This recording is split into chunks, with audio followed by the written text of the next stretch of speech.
If you're looking for an easy, quick, great snack to make, then you're in the right place. I'm going to show you today how to make my Texas Trash Party Mix, and you are absolutely going to love it. So let's get started.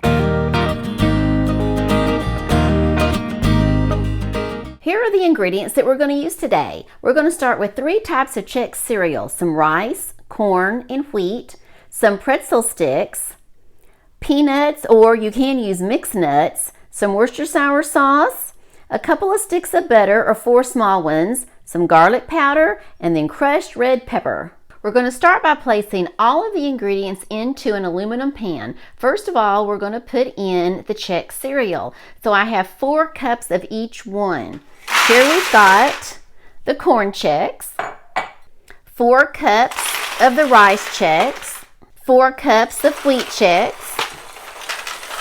Now we're going to mix it all up and get ready for the pretzels. For the pretzels, I like to take each stick and break them in half and then add them to the mixture. And I usually do a little bit less than the cereal. So today I'm doing 3 cups of the pretzel sticks, and I will put all of these measurements in the description below the video. The peanuts are ready to go in now, and I'm going to add about 1.5 cups of peanuts, and then I'm going to mix everything all together and go get the sauce ready. Here are our ingredients again that we're going to be using for our sauce, for the mixture that we're going to put all over the Chex mix. And we're going to start with melting the butter.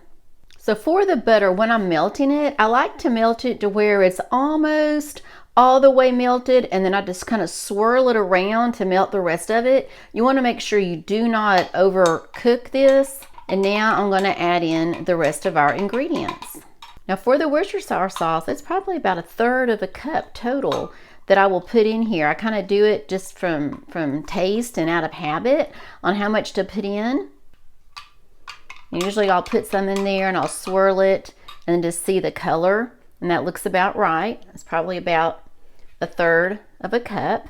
Now we're going to pour in some garlic powder. I kind of do it all across the top like this. Kind of coat the topping of it and then stir. This is starting to smell so good. For your red pepper, it's going to come to about 1 tablespoon of the red pepper that you're going to put in. And this just gives it a little bit of a kick. It doesn't make it too strong. And as you're doing this, you're going to see the consistency of the liquid is going to change just a little bit. It's going to be a little bit creamier and a little bit thicker. And that's just exactly what you're wanting. Now we are all ready to go to the oven. So we have the Chex mix in the oven, and we're going to let it cook for 15 minutes. Then we're going to take it out and mix it all together. And then we're going to do that 4 times. So we're going to cook this for a total of 1 hour on 250, stopping every 15 minutes. Well, we are out of the oven, and this just looks wonderful. I've already tried it, and it tastes great too. Be sure and check out the next video that pops up. Have a great day. Bye-bye.